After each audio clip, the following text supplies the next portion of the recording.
अस्सलाम वालेकुम। आज हम स्ट्रेस के बारे में जानेंगे। स्ट्रेस क्या है और हमारे जिस्म पर स्ट्रेस के क्या क्या असरात होते हैं। तो सबसे पहली बात यह है कि आपको डॉक्टर हज़रात कहते होंगे कि स्ट्रेस ना लें।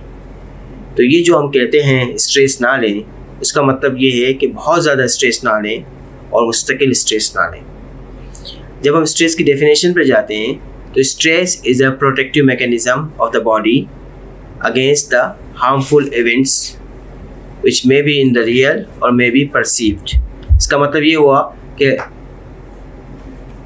स्ट्रेस ऐसा अमल है जो हमारे जिस्म में प्रोटेक्शन करता है उस वक्त जब किसी हार्मफुल सिचुएशन में या किसी चेंज ऑफ सिचुएशन में हम मुब्तला होते हैं। तो ये अगर थोड़ी देर के लिए हो या थोड़ा सा हो तो ये वाकई प्रोटेक्टिव है और हमें ये बहुत सारे मसलों से बचाता है। लेकिन अगर ये मुस्तकिल रहे या बहुत ज़्यादा हो जाए तो फिर ये हमारे लिए मसला पैदा कर सकता है। तो अब हम ये देखते हैं कि स्ट्रेस रोज़मर्रा की ज़िंदगी में हम इसको कैसे मिसाल दे सकते हैं। तो सबसे पहली बात तो ये है कि फ़र्ज़ करें कि आपके इम्तहानात होने वाले हैं और आप स्ट्रेस बिल्कुल नहीं लेते, तो आप बिल्कुल तैयारी नहीं करेंगे। लेकिन फ़र्ज़ करें आप थोड़ा सा स्ट्रेस लेते हैं और प्लानिंग करते हैं और आप एक अच्छी तैयारी कर लेते हैं। दूसरी तरफ आप बहुत ज़्यादा स्ट्रेस लेते हैं और आपका दिमाग माऊफ हो जाता है और आपको कुछ याद नहीं रहता।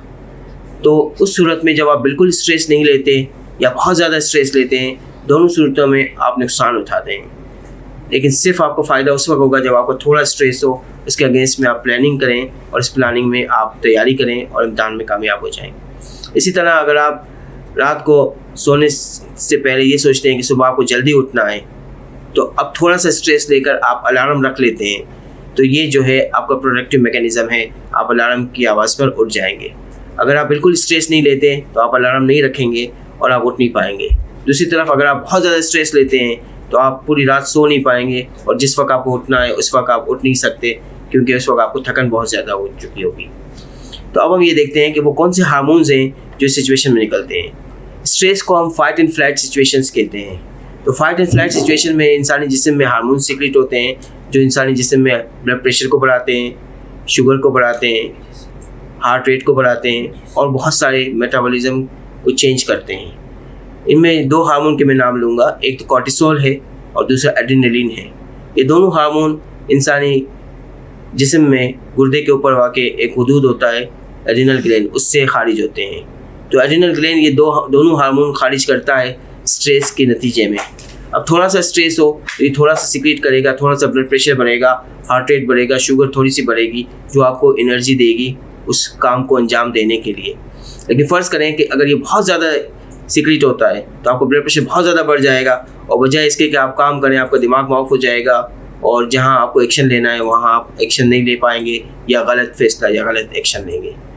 दूसरी तरफ अगर ये स्ट्रेस थोड़ी देर के लिए होगा तो ये प्रोटेक्टिव होगा, क्योंकि आपको ये बचाएगा मुश्किल हालात से या हार्मफुल सिचुएशन से। और अगर ये मुस्तकिल रहेगा तो ये मुस्तकिल हार्मोन सीक्रेट होते रहेंगे और मुस्तकिल जब हार्मोन सीक्रेट होंगे तो बहुत सारे मसले पैदा करेंगे, जिसे मैं अभी बताऊंगा आपको।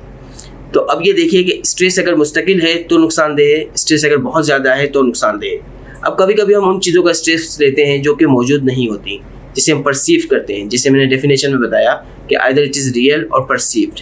तो रियल में अगर है सिचुएशन तो आपने स्ट्रेस लिया थोड़ी देर के लिए और आपने उसके अगेंस्ट में काम किया तो आप बच गए। अगर स्ट्रेस आपने लिया उस चीज़ का जो मौजूद ही नहीं है, जैसे आप सोचें कि मुझे ये इन्फेक्शन हो जाएगा या ये कोरोना का इन्फेक्शन मुझे हो जाएगा तो क्या हो जाएगा, जो कि मौजूद नहीं है, तो ये स्ट्रेस लेने से आपके जिस्म में मनफी असरात मुरतब होंगे और इससे आपको नुकसान पहुँचेगा बजाय फ़ायदे के। तो किसी ऐसी चीज़ का स्ट्रेस लेने के बजाय जो कि मौजूद नहीं है, आपने उन चीज़ों को प्लानिंग के ज़रिए अपने स्ट्रेस को कम करना है जो मौजूद हैं। और अब हम देखेंगे कि जिस्म पर क्या असरात होते हैं अगर मुस्तकिल तौर पर ये हार्मोन सीक्रेट हों। तो ये हार्मोन जैसे मैंने कहा कॉर्टिसोल है, तो कॉर्टिसोल जिस्म पे बहुत बुरे असरात करता है। इसमें सबसे इम्पोर्टेंट चीज़ है कि डायबिटीज़ और हाई ब्लड प्रेशर, इसके साथ हार्ट बीट का तेज़ होना और फिर आगे चल के हार्ट अटैक होना या फालिज का होना। फिर इसके बाद हेडेक है, फिर इसके बाद अल्जाइमर डिजीज़ है। एजिंग प्रोसेस को इंक्रीज़ कर देता है, लिहाजा जो मुस्तकिल स्ट्रेस लेते हैं जो लोग, वो जल्दी बूढ़े हो जाते हैं। फिर इसके बाद मैदे के मसले होते हैं जिसमें तेज़ाबियत का बढ़ना, अल्सर का होना और इसके बाद जो है इरिटेबल बाउल सिंड्रोम जिसमें दस्त का होना शामिल है। फिर कुछ नफ्सियाती मसाइल होते हैं जिसमें एंजाइटी शामिल है, इसके अलावा पैनिक डिसऑर्डर्स हैं, इसके अलावा डिप्रेशन है और OCD है। OCD का मतलब obsession compulsive disorder. Obsessive compulsive disorder का मतलब ये है कि आप किसी काम को आपके जहन में करने का इशारा मिलता है और आप उसको करते हैं। जिससे किसी को ये होता है कि मेरे हाथ गंदे हैं तो वो धोता है और इसको बार बार धोता रहता है। तो इस तरह ये नफ्सियाती मसले में मुब्तला हो सकते हैं अगर मुस्तकिल तौर पर स्ट्रेस रहे। अब हम ये देखते हैं कि स्ट्रेस से हम बचें कैसे। तो स्ट्रेस से बचने के लिए बहुत सारे तरीके हैं जो आपको गूगल्स पर और यूट्यूब पर मिल जाएंगे। अब स्ट्रेस पे यहाँ पे मैं जो बात करूँगा वो ये है कि आप वक्ती तौर पर कोई दवाई जैसे एंजियोलिटिक है जो बहुत से लोग खा लेते हैं वो बिल्कुल ना लें। बहुत से लोग स्ट्रेस से बचने के लिए स्मोकिंग करते हैं या कोई नशा इस्तेमाल करते हैं। मैं आपको बिल्कुल मशवरा दूंगा कि आप दवाइयों से और नशे से बचें और कोशिश करें कि अपने आप को रिलैक्स करें। और 3 चीज़ें आप कर लें तो इंशाल्लाह ये स्ट्रेस कम होगा। पहली चीज़ ये कि अवॉइड नेगेटिव थिंकिंग। तो नेगेटिव सोच ना रखें, किसी भी मामले में हमेशा पॉजिटिव रहें। चाहे बुरे से बुरा मसला है, आपने सोचना है पॉजिटिवली, ठीक है। दूसरा ये है कि आपने हमेशा नेगेटिव ख्यालात को दिमाग में नहीं आने देना और ना ही जो है नेगेटिव न्यूज़ पढ़नी है और ना ही सोशल मीडिया पर नेगेटिव मैसेजेस भेजने हैं या पढ़ने हैं। दूसरी चीज़ जो आप करेंगे वो ये है कि अनकंट्रोलेबल चीज़ को आप कंट्रोल करने की कोशिश ना करें। बहुत सारी चीज़ें दुनिया में हैं जिसे हम कंट्रोल नहीं कर सकते। दूसरों के बिहेवियर्स को हम कंट्रोल नहीं कर सकते, इन्फेक्शंस को हम कंट्रोल अभी नहीं कर सकते, उसे हम एहतियात कर सकते हैं। तो अब आप उसके बजाय ये सोचने के कि आज इतने लोग इन्फेक्टेड हो गए इस बीमारी से और इतने लोग वफ़ात पा गए, आप ये सोचें कि आपने क्या एहतियाती तदाबीर करनी है।